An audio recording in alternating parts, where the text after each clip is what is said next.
Hello and welcome to Morning Brew on Labour Social. It is Friday the 10th of November 2023. I hope you can hear me, hope you can see me. That's all good. So, I hate making predictions because if you say them out loud and they don't come true, people go, aha, you said this was going to happen and it didn't happen. Or, even better, if it does happen, people look at you and go, oh yeah, you did say that was going to happen, but don't say I told you so because that's really annoying. So you can't win either way. And I'm just hoping that by saying I think there might be a riot tomorrow, hopefully it will jinx it so there isn't a riot tomorrow, maybe. I don't know how it works, really. But here's the facts as they stand here this sunny morning in Durham. Tomorrow is Armistice Day.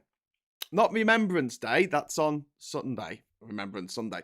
No, this is Armistice Day. This is the day that we celebrate the end of the ceasefire in World War One. We do it every year, and usually at 11 o'clock in the morning we hold a minute silence, no matter what you're doing around the country. Usually, if you're in school, you have a minute silence in the school. If you're in the supermarket, they might say it over the tannoy.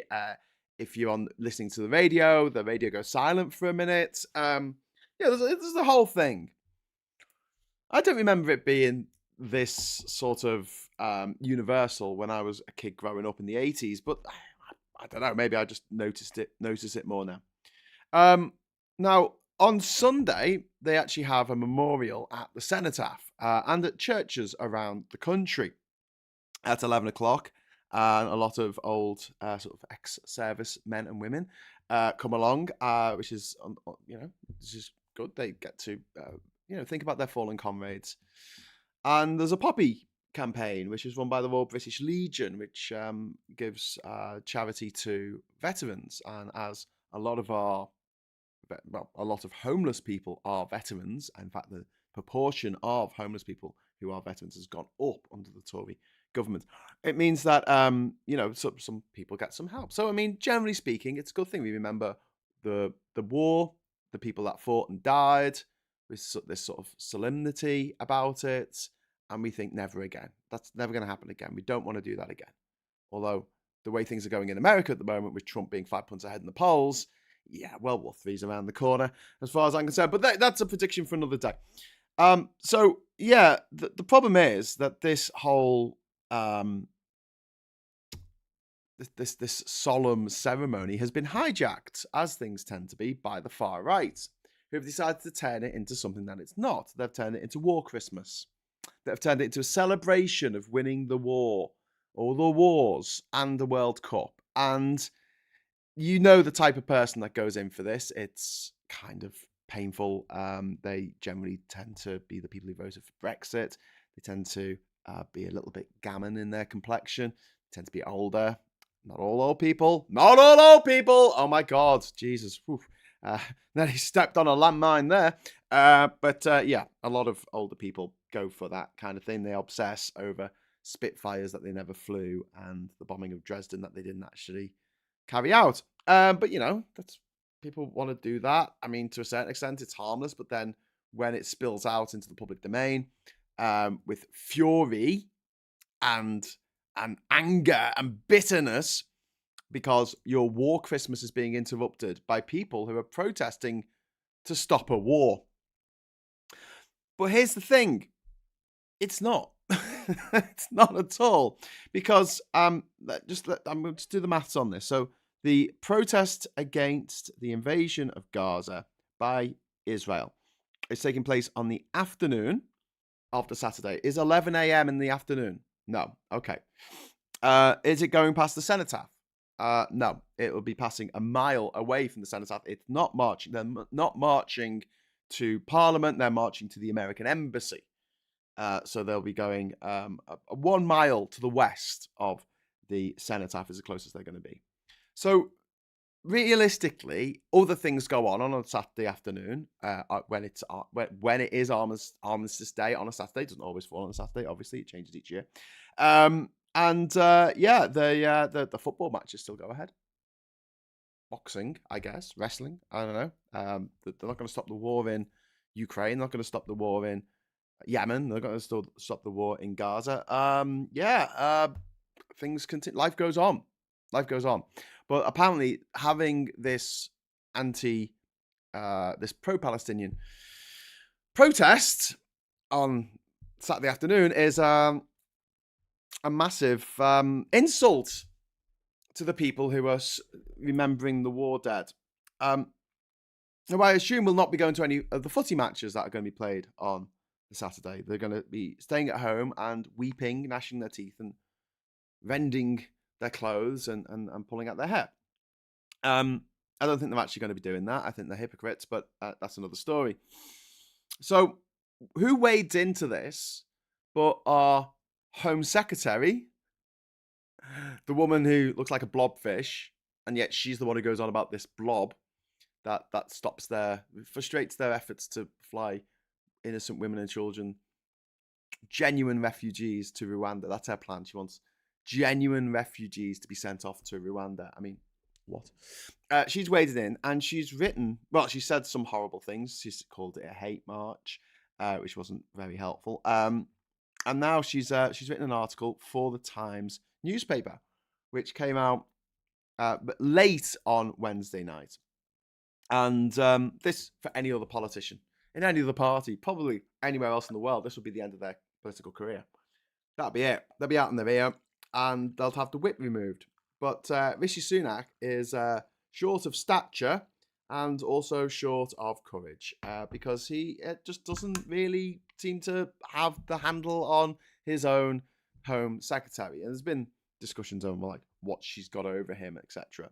But what she wrote in the Times, I think, has a very high chance of turning into, if not a full-blown riot, then definitely violence on the streets of London tomorrow, because the pro-Palestinian march is going to go ahead. Quite rightly, I think that it should. And there's going to be people who are going to travel to London from Lincolnshire, or wherever they're from, and they're going to go there to cause trouble. You know, like when you get football fans who go to football matches just to have a fight with the away fans, you know, that kind of mentality. Well, they're going to turn up in London now because they've been told by their favourite hate rag, the Daily Mail, that their war Christmas is under threat. And the person who has made this happen effectively, got us into this situation, is the Home Secretary. Now, I'll tell you what will happen if there is violence.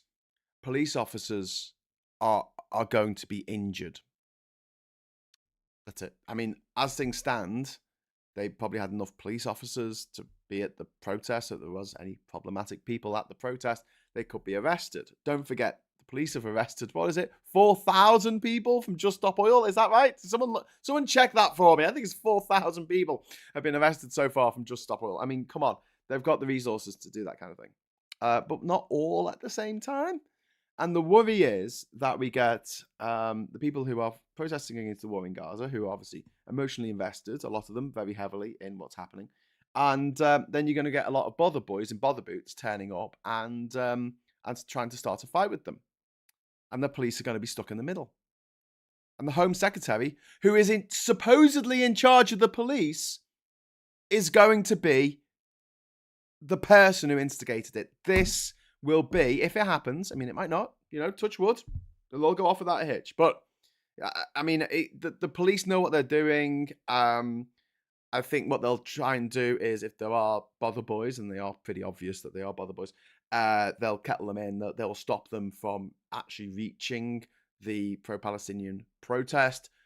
But things can go wrong. Things can break down. I mean, I'm worried that this could be Suella Braverman's January the 6th moment, in that I can see that it could end in violence and with the police being stuck in the middle of it and police officers being injured. And, mentioned before on this show, I have no great love for the Metropolitan Police, but I don't want any of them to be injured defending the peace, like trying to keep the peace, that from a pot of shit that our Home Secretary has stirred up. And this is why I think that she should be sacked today. I think she should have been sacked yesterday, Well, I think she should have been sacked 12 months ago. Oh, she was. And then she came back a week later. No, properly sacked. I think the whip should be removed because she's obviously doing this as a leadership bid for the future at the Tories. If she doesn't have the whip, she will not be able to stand as leader of the Tories. And even better, she won't win her election. She won't have her safe seat anymore. And so she'll be out of politics. And that's what Rishi Sunak should do. And if he had any cojones, that's what he would do. So that's my opening monologue. I'm concerned about what's going to happen tomorrow, and I blame it all on the Home Secretary, who is a absolutely unhinged, loose cannon, who is putting the lives of police officers in the capital at risk with her rhetoric, with her hateful rhetoric, which I will add went to number 10. She sent her Times article to number 10. They got back to her with some amendments, and she ignored them all and just published it anyway. There you go. Scott says, should never have been allowed near Westminster ever. I'm hoping you're talking about Suella Braverman there. Yeah, indeed. The Americans are giving them the money to keep their army going. They're giving them enough money to keep the IDF keep on keeping on. Israel is one of the wealthiest countries in the world per capita. It's in fact, just full stop, it's one of the richest countries in the world. It's the only, I think I got this right, I think it's the only advanced economy in the area. All the rest are seen as emerging economies because they, even places like the United Arab Emirates tend to put their eggs in one basket, and in oil or gas if you're Qatar, and also so that they're at the mercy of volatile market shifts, whereas Israel is seen as a mature economy by the IMF. So I think that they'll be in a sort of how can I put this, like a Russia situation in which sanctions, I mean, not just not giving them weapons, but sanctions, I don't think will cut into Israel as much as they might have done into, say, South Africa during the apartheid era in the 1980s, when those apartheid sanctions really started to hit, and that's one of the reasons why the South Africans the South African government ended up negotiating with the ANC to try and end the situation, because the sanctions actually worked, but it took a long time to get there. I don't know if the sanctions against Russia are working. It's a very big country. It's got a lot of natural resources. It's got a lot of people willing to die for Putin for some reason. But you know what? Yeah, I've seen enough Trump, Musk, Boris Johnson, Nigel Farage stands in my life to understand that there are people out there who will literally die for a populist leader, because people are strange. As the Doors once sang, and Echo and the Bunnymen once covered. We got One Angry Pagan. Thank you very much. £5 super chat. Was watching BBC Question Time last night. One too many people spoke of Cruella speaking for the silent majority. Worrying is not the right word. Yeah. The silent majority is always bullshit. It's never a majority. They tried to make out in the 1980s that the silent majority was against, say, abortion. It turns out that when you actually give people a vote, as happened in Ohio and other states, Kentucky this week, to decide on abortion rights, something like 60% of the population come back and say, I'd like to have abortion rights. Thank you very much. So they're not the majority, and they are certainly, sorry for shouting, they're certainly not silent by any means of any stretch of the imagination. They own the means of communication. I keep saying this. They run it. They run the joint. They're in charge. They're the landlords, the boom lords, as I like to call them. They run the place. She is repugnant, says Audrey. I can't argue with that. She is. She's just absolutely freaking horrible. She's horrific. I wish they were silenced. They never shut up. Actually, Jez has put shit up, which I prefer. Actually, that's very true. They never shit up. They only shit down on everyone else. Actually, that's a good. I'm gonna write that down. Shit up. Shut up, people. Shit on the rich. I mean, Braverman is okay, but her haircut isn't silly enough, says Dickensonia. Tony, as a Liverpool Lime Street worker, we've already been warned yesterday that fascists are having a march in Liverpool on Saturday. Shit. I remember there was a few years ago when there was two instances. There was one where the far right turned up in Lime Street Station in Liverpool, and this is the main station in Liverpool, and they hid in a shop. They had to be put in a shop, like a little kiosk, and they pulled the shutters half down to protect them against all the people who were protesting against them. And then the second time they came out, and they managed to get about like a third of the way to Queen Square, which is right next. It's the Bush Drive A2, right next to Lime Street Station. They managed to get about a third of the way there, and that was it. Because so many Antifa and other people protested against them and laid down in front of them, and there were so few of them, and they were so ugly. Oh my god! It was like, I mean, no, I shouldn't say this, but oh my god, they were freaking. I mean, I don't think I'm the most attractive human being to have ever existed by any stretch of the imagination, but I think that if I looked like that, I'd probably be angry at the world as well. But they don't do themselves any favors. um, but yeah, so they oh my god, but yeah, they didn't get very far. So hopefully, if they're going to be out tomorrow in Liverpool, the good people of Liverpool will go and do what we do best and tell them to f off. I will. I was there actually when the both times when the Nazis turned up in Liverpool. It was quite fun. The second time, I had one of these dickheads with his camera, and he was obviously part of the far right gang. And he was following me. He wanted to talk to me. So I said, "Oh, who are you working for?" He said, "I'm a citizen journalist." We started having a talk about Brexit, and he just assumed that I knew nothing about Brexit. Unfortunately for him, I'm a effing encyclopedia about Brexit, so I was absolutely demolishing any argument that he had. And when he said to me, "No, but it opens up our trade with the rest of the world," and I got to say, how much of the world have you seen? Got to just pull ranks on you here, mate. So yeah, that was quite fun. But yeah, mixing with the far right isn't that great. When I was on the bollocks to Brexit bus, traveling around the country, telling people that Brexit was going to be really, really bad, which it was. We got attacked in Durham, just down the road, actually, by the supermarket that I go and do my shopping in at the Arndale and Arneson Centre here in Durham. And these Nazis turned up, our far right protesters, and they put themselves under the wheels of the bus, so the bus couldn't move. And they pelted the bus with eggs, and they wanted us all to come out and have a fight.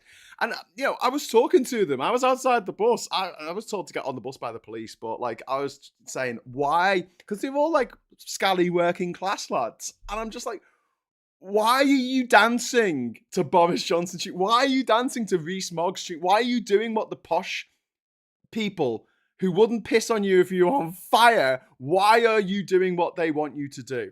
And they had no answer for that. And then before I could, continue the argument, the police like, just get on the bus, Stop arguing with them. Stop trying to discuss things with them. But I was kind of a little bit inspired by Femi, who's brilliant for just going and having these conversations. He'll just go up to anyone and just explain to them why the single market is a fantastic idea, and he'll explain it in 30 seconds, and they'll go, oh yeah, all right, okay, I get it now. And don't forget, it's not just that most people in the country don't know what the single market does or why it was good for us. And Boris Johnson didn't know what the single market was, and he was the Prime Minister of the country. And he went to Oxford, because it's hard to get into Oxford if you've been to Eton. Oh, no, it's not.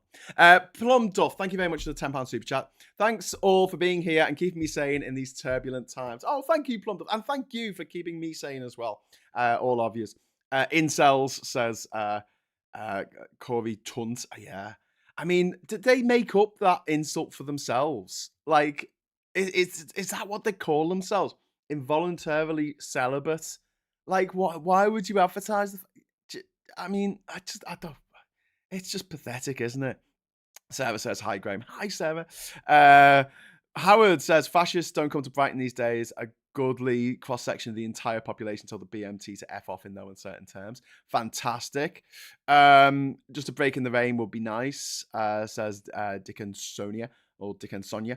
I agree, but in Durham, it's not raining at the moment. The sun was out when I started broadcasting. It seems to have gone behind the cloud now, but yeah, we'll keep an eye on that. I'm hoping Here you go. I'm hoping it's going to rain tomorrow. I haven't checked the forecast, but I hope it rains in London tomorrow because people are a lot less inclined to riot when it rains. This is one of the reasons why, generally speaking, you get riots in hot countries and you don't get them in cold countries. Have you noticed this? Can you riots in Sweden? Riots in Norway? Could you believe it? Riots in Iceland? Come on, no. Riots in I don't know, Canada? They don't have riots, do they? Do many riots happen in Canada? Someone let me know in the chat, because I can't think of any off the top of my head. Maybe some small ones. I know they had a truck protest during the pandemic where the truckers drove really slow or something, but that wasn't a riot. But yeah, generally speaking, it does depend on the weather.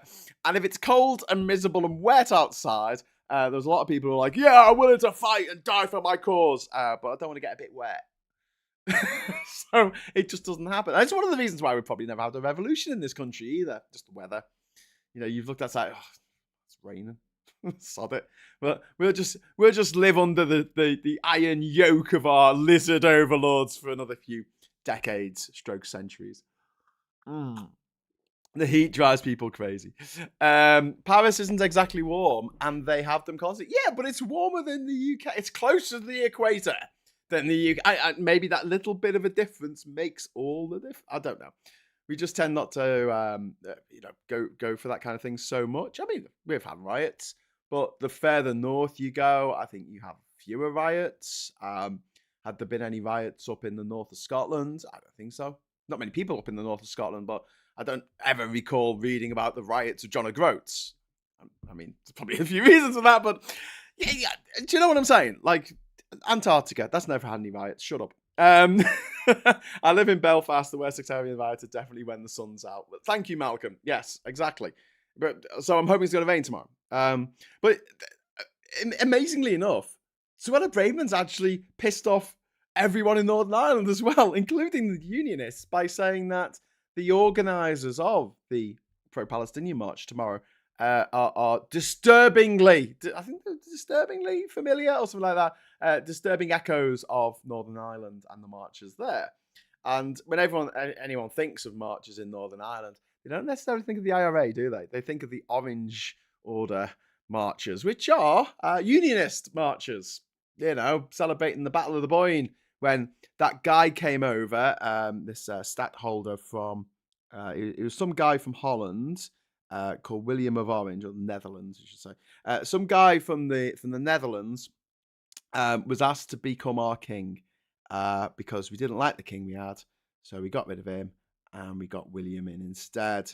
And people celebrate that because they're British, you see. They got rid of the British king, the king that was actually born in Britain, the British one who spoke English as a first language. They got rid of him, and they replaced him with a foreigner who spoke English as a second language. And yay, let's march every year to remember how amazing that was, that he took over by force a little bit in some places, like in Ireland. Strange but true. Did they riot? Do they riot in Florida? Well, I don't know, Philip. I think they have. I think they probably do riot in Florida. I could see that happening, but also a lot of old people in Florida. Maybe they're a bit too old to riot. Maybe it's a bit too hot. Maybe there's like a sweet spot in the temperate regions of the world, so people are more likely to riot when the sun's out in a temperate area rather than a freezing freaking cold area like up in Norway, or a roasting hot subtropical area like in Florida. But Florida people do some crazy things. The old joke is that you go on to Google and you type in Florida man and your birthday, and there'll be a Florida man story for you for your birthday. Can't say cultural appropriation isn't British, to be fair, Graham. Cultural appropriation is incredibly British. We pretty much, I think we invented it. No, probably someone else invented it, and then we culturally appropriated it. Yeah. Don't get me started on our history. Is Orange a place? Why not? Yeah. No, I think it was just he liked oranges, and he just ate loads of oranges, so they just called him William of Orange, I think. That's how it works. In 1688, glorious revolution, James II abandoned the Great Seal in the river, so Parliament decided he'd abdicated. Never ever play Trivial Pursuit spelled incorrectly against me. Well, okay, Howard, I'll bear that in mind. There were some riots in Russia in 1917. There were. There were two revolutions in 1917. There was an early revolution when the Democrats took over, the people who wanted democracy, and then they were toppled by the people who wanted communism. And then they erased those 6 months from the history books in Russia and said they never happened. You know, that fledgling democracy that we toppled. Yeah, that never happened. We got rid of the king. Weren't we great? Or the czar. Strictly speaking, here we go. We're getting into the meat now. We're getting into the historical meat. You've come here for topical news and views on British politics, but talking about things that happened 300 years ago. Strictly speaking, they replaced James II with William III and Mary II. William and Mary, who were joint sovereigns. She wasn't the queen in a normal sense of the word. She was actually a queen in the sense that she was Mary II. So if you have another person called Mary who is next in line to the throne, they will become Mary III when they take the throne. Interestingly enough, I think that if there is another James, they will be James VIII. Because we had James I and James II of England. But they were James VI and VII of Scotland. And whatever ordinal number is the highest is the one that we're going to go with in the future. So if there's a King Jimmy in the future, I think it'll be King James VIII. Don't quote me on that. I'm not entirely 100% certain, but it's one of those quirky facts that's always good to know. Hope says, Braverman still bitter over discovering she's responsible for wiping her own dirty bum. Okay. Audrey says, I predict a riot sing up. Yeah, indeed. From the Kaiser Cheese. They were fun. All their songs went like this. They went, that was every single one of their songs. Great band. Anyway, he liked dressing little boys in orange, so I was told, says Jeff. That sounds so wrong. Oh my God. Jup says, yeah, one revolution in April, another one in October. Not the coldest months over there, just saying. Indeed. Join us next week for Kunk on Britain. Thank you. Some rich inbreeds want to replace other ones, and now Irish people dress up as English people. If the English dress like the Tintin Thompson twins, but with sashes and drums, obviously.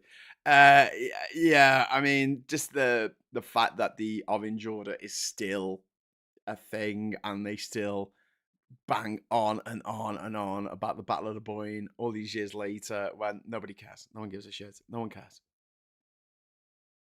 And you ask Protestants and Catholics, what's the big schism, guys? You know, where did it all split? I mean, in Islam, you have Sunni and Shia, and one of them was the teachings of the Prophet Muhammad, peace be upon him, were carried on by, I think, one of his wives, maybe, and in another part, in the other one, it was carried on by his uncle. I think it's something like that.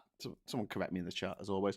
But essentially, yeah, so that was a schism from the start. But the schism in the church happened 1,500 years after Jesus was supposed to have been born and executed. And apparently, it all comes down to the question of transubstantiation, which is whether the blood of Jesus, from the cup that when you have wine, you take communion at church. When you take communion, right? If you are a Protestant, then the wine is just symbolic of his blood. But if you are a Catholic, the wine magically turns into Jesus's blood as you swallow it. Now, there is a scientific way we could actually suss this out. We could pump the stomachs of Catholics and find out for sure. But it really doesn't seem to be worth something that has literally killed millions of people fighting over. There you go. Any excuse. And there are people out there who just see any excuse to go for a fight. They're up for it because they've got nothing else in their life. They just want to hurt another human being. Perhaps an innocent human being or someone that they've been told to hate by the media or by the Home Secretary or by their peers and mates down the pub. Why do they hate them? Well, they might be a different skin colour. They might support a different football team. That's important. And they might have different political opinions. So let's hurt them. And unfortunately, there are quite a few people who think that way. And I think some of them are going to go to London tomorrow and cause trouble. And I think if anything does kick off, we have to be very, very clear that anything that happens is all Suella Braverman's fault. Or Braverman. I'm never sure how to pronounce that. I don't really care, to be honest with you. I want her to be a political non-entity by tea time tomorrow. The fact that she hasn't been... I did a whole video about it last night on Moment of Truth, but the fact that she hasn't been binned yet by Rishi Sunak it's quite disturbing in a way that our Prime Minister has so little power. I mean, you'd think, wouldn't you? Because they're the Prime Minister. The surname of Orange is linked to the town of Orange in France. Well, there you go. Sometimes people's needs weren't met when they were children. Yeah, maybe that's a big thing. Religions have to split because they are a tool for the rich in different countries to make the poor accept the inequality between the classes. Now the rich own the media to achieve that. Yep. There is a whiskey called Jesus Blood. Ask Tom Waits. I love Tom Waits. When I hear Sonny and Cher, I think about Sonny and Cher. Sonny or Shiite, those are also known. But yeah, the big schism there was basically who carried on the teachings of Muhammad after he died, and ascended to heaven on a horse with a woman's face. When it was when Luther nailed his tract to the church door. Ooh, that sounds painful. And then we have sometimes coming over here, doubting transubstantiation, wearing their little lace jerkins. That sounds like something from a Stuart Lee sketch. Bloody coming over here, doubting transubstantiation, wearing the little lace jerkins. Anyway, that's quite funny. Church of Protestant, Chapel for Catholic. Okay. One thing about sectarianism is it gives bigots less time to be racist. That's a good point. They're all too busy fighting among themselves. The tyranny of small differences, as Christopher Hitchens once called it. Okay, so I'm gonna head off now, so you can go and listen to James O'Brien on LBC. I hope. I've got some news that I don't know if I can share with you, but it involves one of the people that we really like on this channel. We really like them. They may not be on this channel, but we really like them, and it looks like they might be getting a show on LBC. How cool is that? Oh, I'll let you know more about it when I'm allowed to talk about it, but you might be able to guess. Anyway, so head over there if you want to for the next few hours, and then at 1 o'clock, once James has buggered off, me and Phil are going to be here for the agenda, in which we have a little bit of a wrap up of the week and a little bit of a debate over, different schools of thought, slightly different schools of thought. And at 9 o'clock tonight, we'll be doing the Labour Social. Hopefully, there'll be more than just me this week. I'm guaranteed there's going to be at least more than me this week. So it might be 2 of us, might be 17 of us. I don't know. We will see. We'll cross that bridge when we get to it. The Bible is so random. It was a bit pick and mix, Council of Nicosia. Yes. Rachel, you're right. But before I go, if you do have a copy of the Bible in your house, I heartily recommend Song of Solomon, also known as Song of Songs, chapter 5, verse 5. Okay, just do that. 5:5. Just remember, Song of Songs, 5:5. Go, read that. And get back to me afterwards about it. It's amazing. Always fun to read out to the Jehovah's Witnesses when they come to the door. Au revoir, peeps. Have a great day, folks. From Jan and from Dave and from me, thank you so much. Thank you for the super chats. Thank you for watching. I'll see you at 1 o'clock. And until then, hello, good evening, welcome, and goodbye.